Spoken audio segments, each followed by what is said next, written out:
Welcome back to another episode of the Ruling on the Field podcast. I'm your host, Seth Mendelson, along with my co-host, Sam Mendelson. And Sam, we got a lot to talk about, but right off the gate, I want to rip the Band-Aid because your Dallas Cowboys went into Buffalo, but I don't think they showed up. It was a bad-looking game. The score speaks for itself, but we got to ask you, what happened? That's what I've been asking myself for the last couple of days is what happened in the game, because Dallas' defense came out and they actually did a very good job of holding the Bills to what would have been 3 points before roughing the passer call and DeMarcus Lawrence really changed the game. And it was a very questionable roughing the passer. We've seen a lot of calls this year that have been very wishy-washy.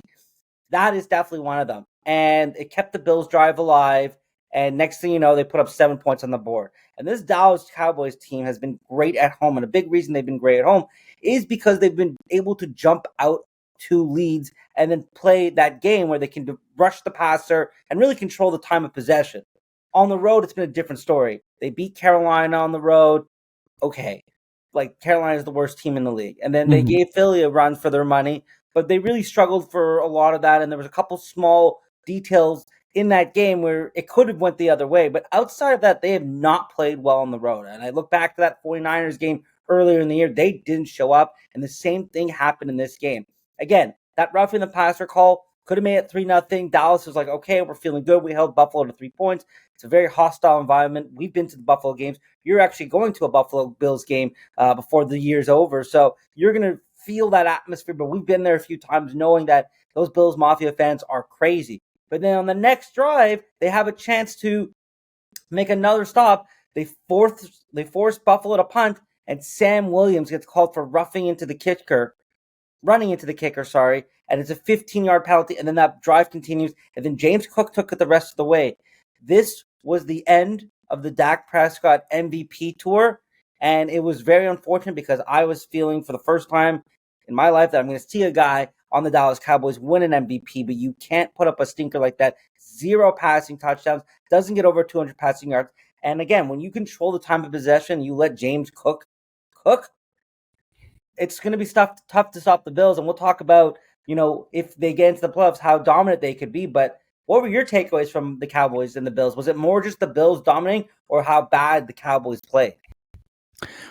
Look, you never want to use any excuse of a home field advantage, but the reality is the Dallas Cowboys and a lot of teams in the NFL play their best football at home. The Bills in Buffalo, one of the most intense environments you can play a football game. Yeah. And they know what was at stake. Everyone in that stadium, Bills fans, everyone in Buffalo knew that they have to win out to make a playoffs because they've been Super Bowl hopefuls for the past 4 or 5 years with Josh Allen, and they've been having a rocky start, but they're trying to get some momentum back. So that was a tough environment to go into.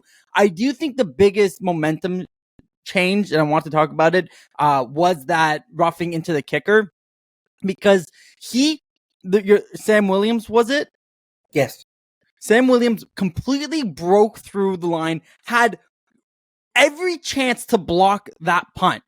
But the number one thing they teach you when you're trying to block a punt is you gotta jump horizontal. You gotta extend your body down and go to the kick, not up. And the moment he jumped up, that's when it was just like, you're extending this drive. You knew it was going to be a penalty. Like that one play, that one moment, if he makes that one player makes that one decision, we could be talking about a drastically different game. But I digress. We got to live in the reality that the Dallas Cowboys just did not show up to a game that, as we were watching it, it kept feeling like, all right, 14-3, 21-3 at half. This team's going to show up eventually. Their offense is too good, but they never got anything cooking. And as you mentioned, the only person who was cooking was James Cook. And what I find so fascinating is that it's one thing that we're talking about the fact that the Cowboys lost as badly as they did. But if I were to tell you that Josh Allen was only going to throw 15 times and for under 100 yards, and this was going to be the score, that to me is the most concerning aspect to this, because you lost in the run game. Like James Cook, every play, what was he averaging here? He was averaging 7.2 yards a carry. Yeah. That's almost a first down every time he's touching it. No, it was bad. It was very bad. And if you said that they were going to hold Josh Allen to 100 yards, I'd say, oh, so we dominated. Like Yeah, yeah, that's the feeling. And the Bills played a two deep safety, which again means that they're playing really either man to man, they're playing cover, but they got the two deep safeties, meaning that you can get a lot of opportunities to run the ball.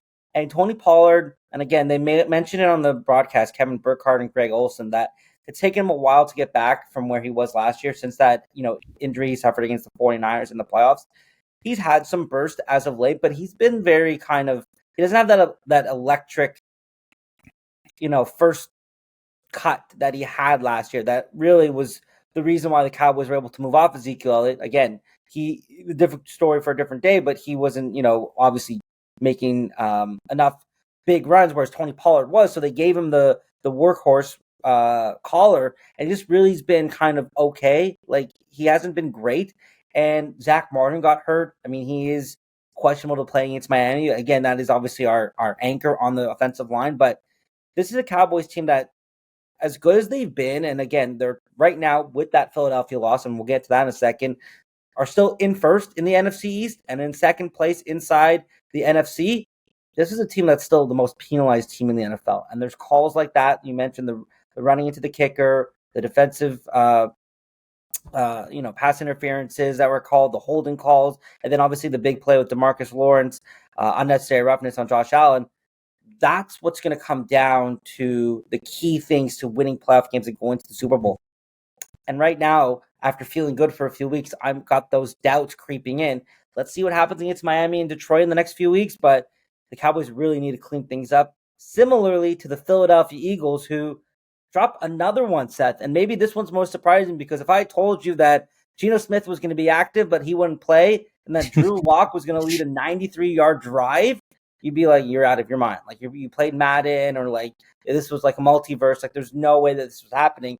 Jalen Hurts also came into the game sick. He did play, but something's going up with the Philadelphia Eagles offense, Seth. They're really dependent on the run, but I'm not really seeing a lot of that explosiveness from A.J. Brown and Devontae Smith, who have been very normal or average as of lately. And then defensively, I don't even know where to start. I mean, James Bradbury, Seth, got cooked on every single one of those plays in that final game-winning drive.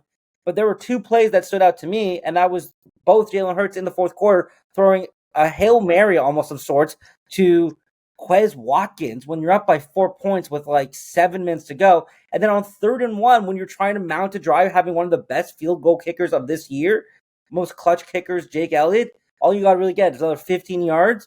And he throws like a 50-yard or 45-yard pass to the corner that gets an incredible interception by the Seahawks.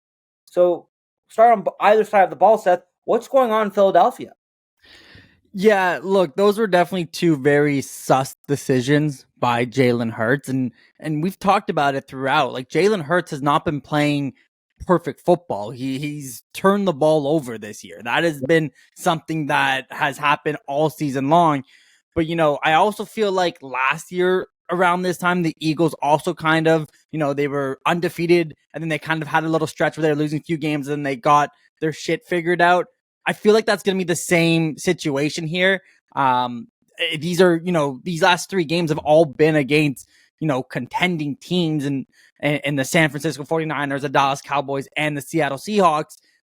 Had they won all 3, we're talking about a completely different statement about the Eagles being the top dog in the NFL. But now we're starting to see some kinks in the armor, some frustration building. No Dom DeSandro on the sideline. Like, there's a lot of things that are just piling in.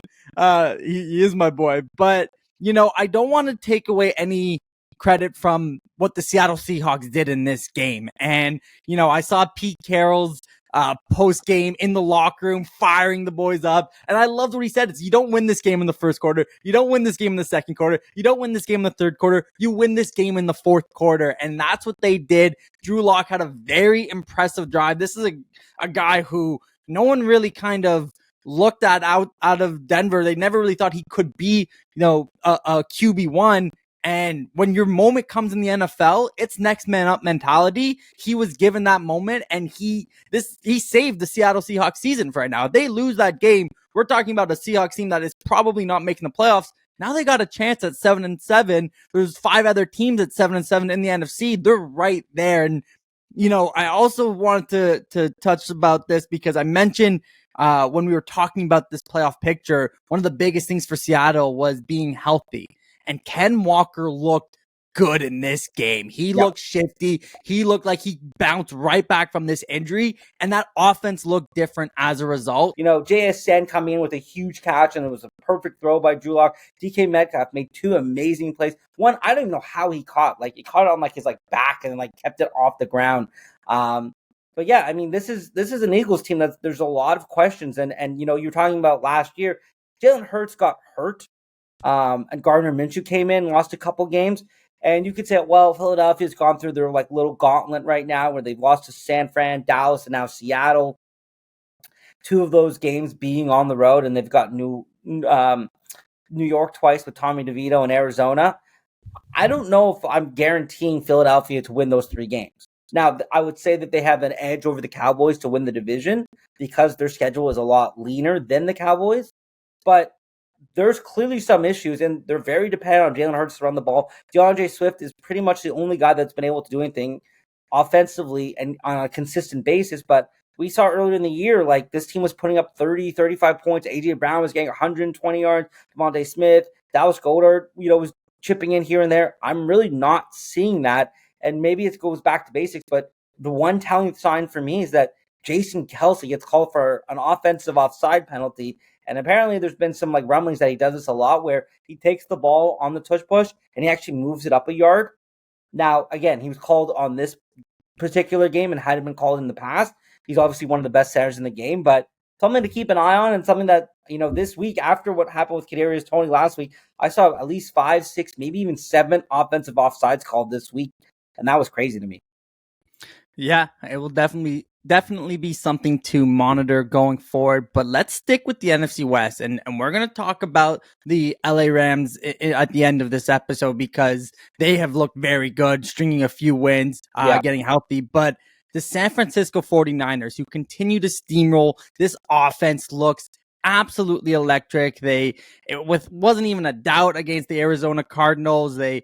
Brock Purdy throwing 4 touchdowns. If you had him in fantasy like I did, you were loving watching what this offense was doing. Christian McCaffrey. I'm not bringing up. Anyways, I won't bring it up because it's a little salt in the wound for Sam right now. But Christian McCaffrey just absolutely balling. Everything in that offense is clicking. And they're going into a Monday night game against the top dogs in the AFC, the only 2 teams who are 11-3, the Baltimore Ravens. Now, this is a game you think about what could be on paper the best game of the season. This has everything you want in it. Sam, let's dive into this game. What you're thinking, how you believe the Ravens stack against San Francisco 49ers in San Fran being favorites in this game. What are your thoughts for this epic Monday night? Well, it's definitely a Super Bowl preview. It feels like it because these 2 teams are continuing their pedigree and being the top teams in their conference.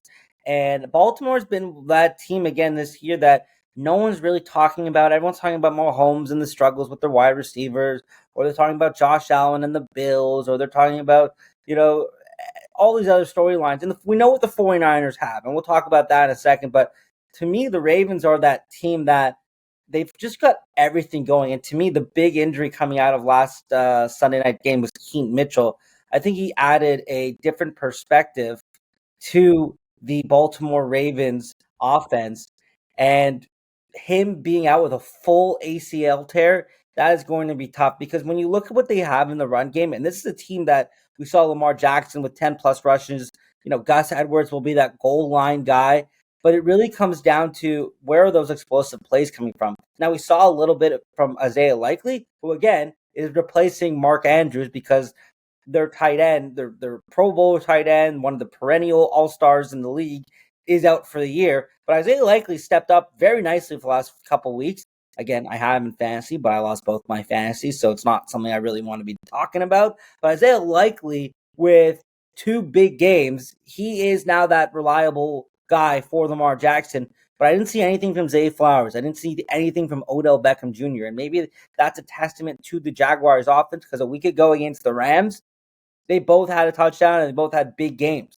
But those are the guys that are going to be counted on in this game, because the 49ers, they know how to play defense.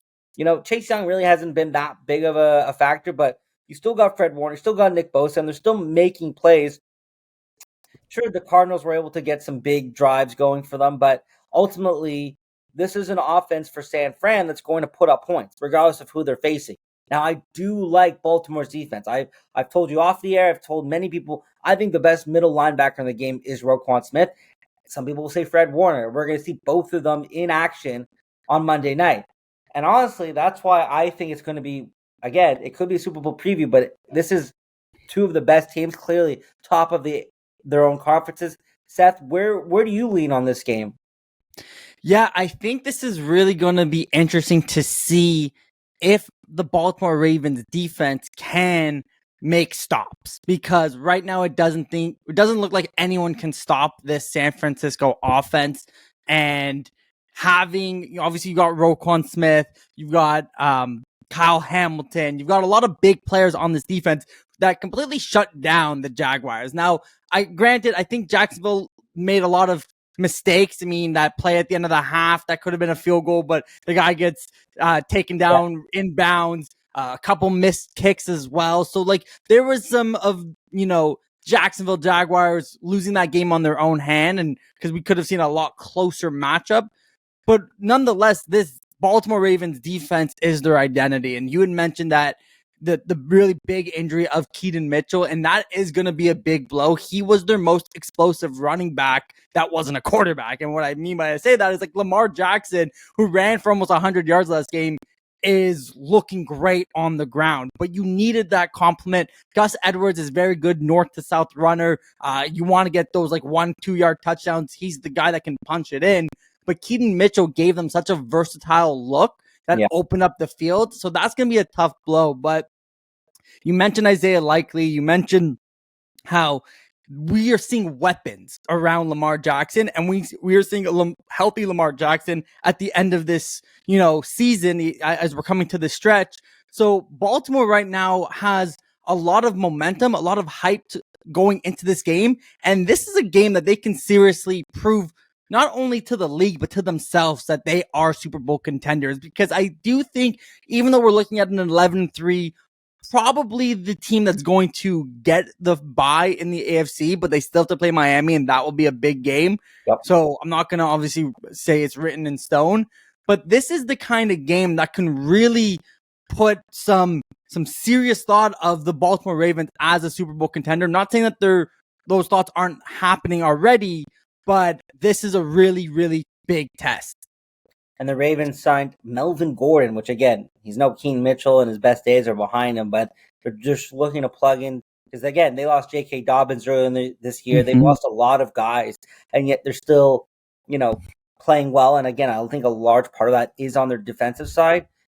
We know what the 49ers can do. I mean, we're talking about Super Bowl contenders. They are clearly the number one team. I mean, Brock Purdy has the number one odds to win the MVP, and a lot of people will say, well, anyone could kind of go into that position. You could put Zach Wilson in that position, and he'd be an MVP candidate. How much of that, Seth, is Kyle Shanahan's offense, or how much of that is just the weapons are just so good in San Fran on both sides of the ball, but specifically offensively, where they can beat you? We talked about Deebo Samuel last week and how he can beat you with a slant in the backfield. CMC, George Kittle, Brandon Ayuk. Is there a better plethora of weapons in San Fran than anywhere else? And how much of that is just Kyle Shanahan's offense is so dynamic? Look, I think if you look at the history of the NFL, you look at some of the best offenses to ever be created in the NFL, it's a committee approach. It's the combination of your head coach, your quarterback, and your weapons. It's no one specific ingredient that outweighs the other. I think it's having multiple different blades that you're sharpening that come into execution every Sunday.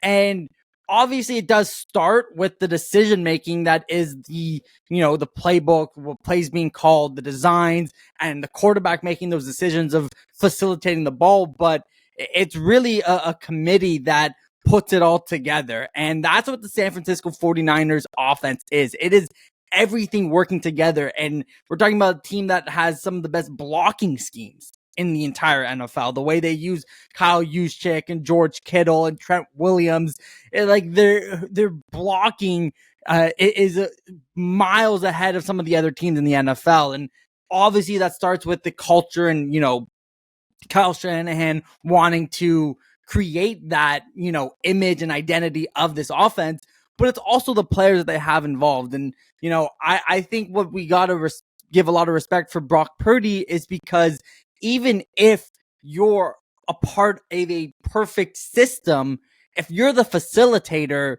there's still so much that you have to do to ensure that system is working and executing to the way that it is, right? And that is very much Brock Purdy's role.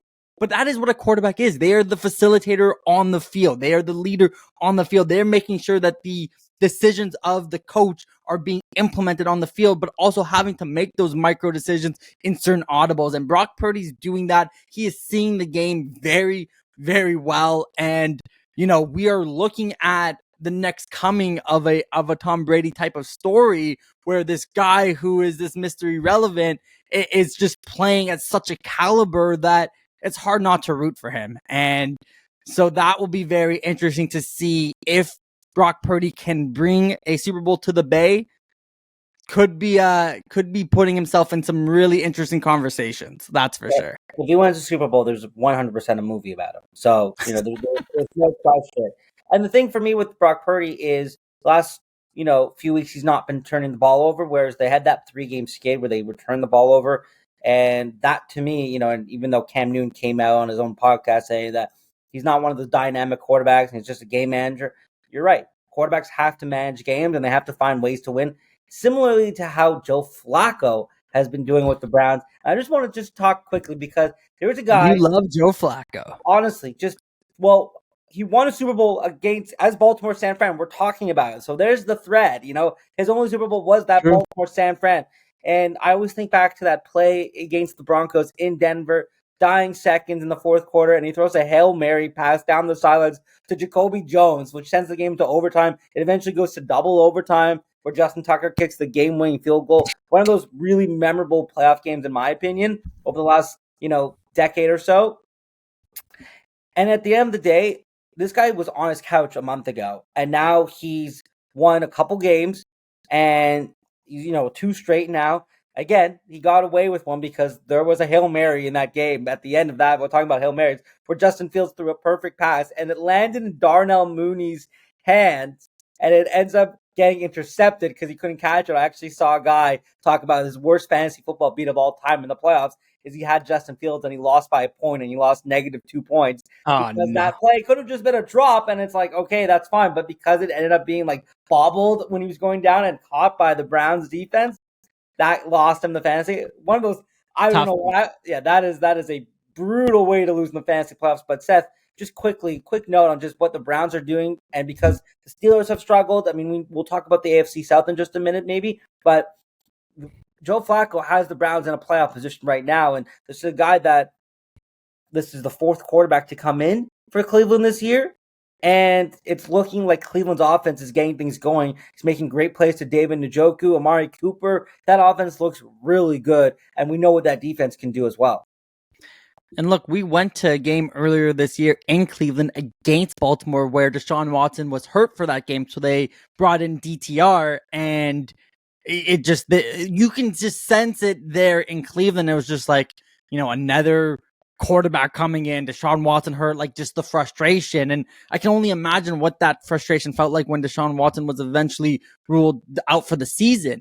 But in comes Joe Flacco, and in comes some unexpected belief in Cleveland of, okay, like you mentioned, this is a veteran guy. He's won a Super Bowl. Maybe he's the exact person we need because they have the defense that can compete against anyone. I think Jerome Ford's been a godsend in terms of what this season was, given the fact that Nick Chubb got hurt so early in the year and how he's played. And, we're starting to see, I hate to say it because he was the reason I lost in fantasy, but David Njoku being used as an actual weapon in this offense, and Amari Cooper being used, and Elijah Moore being thrown out. So you're starting to see some glimmer of hope, I think, in Cleveland. And man, I would absolutely love the idea of a Cleveland Baltimore playoff game. Joe Flacco in Baltimore. The story there would be so fun to watch. The division rival. Oh, it would be incredible. So I am definitely rooting for that playoff matchup to happen. I think that would be a really fun script in the NFL.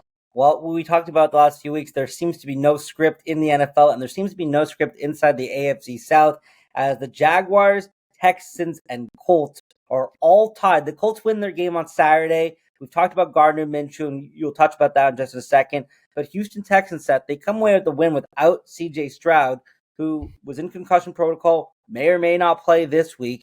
But what can you say about the AFC South? Jaguars have been falling apart. Trevor Lawrence, a little banged up. Again, you talked about some of those plays in that game. The one that stood out for me is when he had that big run and then he fumbled it. Like usually the quarterback has it or he'll go down, but he bobbled it on his way to continue to run the ball. And that was a fumble inside the red zone. Where do you see this playing out for the last 3 weeks of the season? Yeah, and how many of those teams get into the playoffs?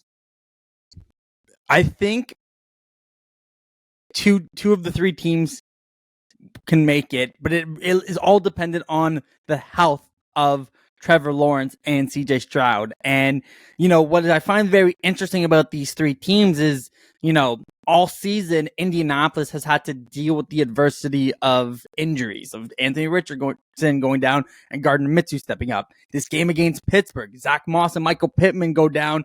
Other guys come up, and DJ Montgomery and Trey Sermon. So, Indianapolis has this next man mentality that was clearly worked in against Pittsburgh at home. We'll see if they can carry that against Atlanta, as Atlanta's trying to their playoffs are on the line in that game, so that'll be big.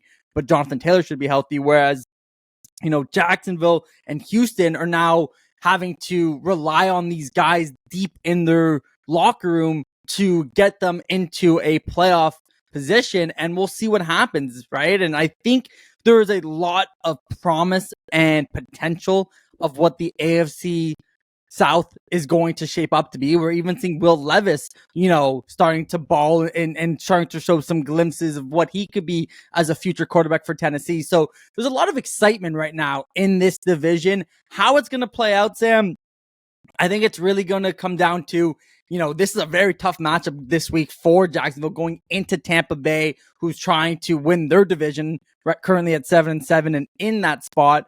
And they've been looking pretty good. So it's going to be tough, especially if they are going to CJ Beathard as the backup quarterback coming in for Lawrence. So we'll have to monitor his health. And I think Indy might actually come away winning this division, but it's all going to come down to that game against Houston at the end of the year. Yeah, Houston lost its first game to Indianapolis. They play, like you said, at the end of the year. Houston split with Jacksonville after a missed field goal by Kerr Fairbairn from 56 yards that doinked and would have sent the game to overtime.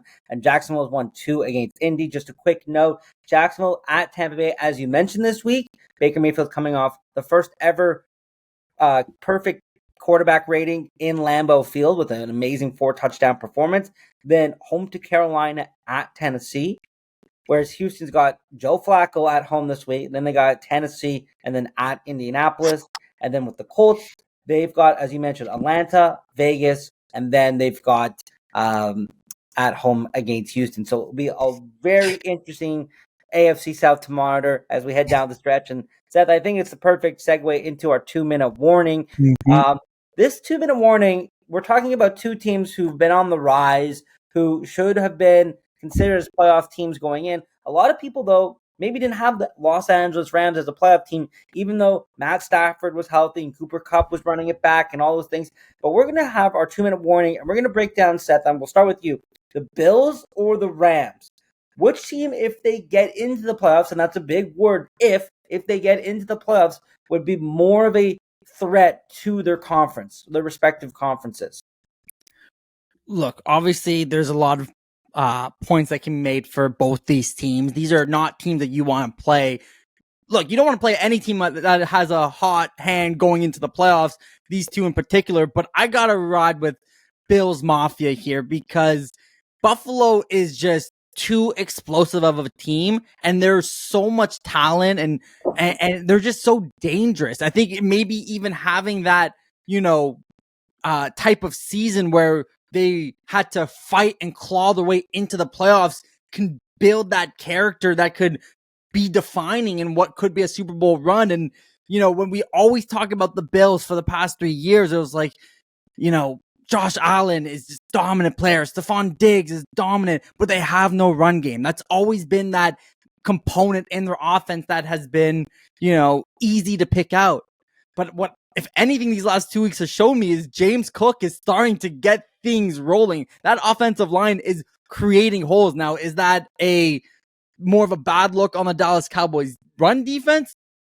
To be determined. But if James Cook can start stringing along some of these games, we know what he can do out of the backfield catching the ball. But if he can run and make these big chunk plays, that opens up this whole offense. I also think the draft pick of Dalton Kincaid has proved to be quite the successful experiment, drafting a tight end in the first round, because he's, honestly, I'm just going to say it, he's miles ahead of Dawson Knox in terms of what he does for this offense and has completely opened up the middle of the field. So we're starting to see this Buffalo Bills offense work on all cylinders. And I think those two pieces of James Cook and Dalton Kincaid are huge reasons that could get them into the playoffs. And when they're in the playoffs, they're a team that no one wants to face. I mean, Josh Allen is an MVP caliber quarterback. He is a guy that, he can do it on the ground. He can do it in the air. He's going to fight for every play, extend every play. And that's always tough to go up against.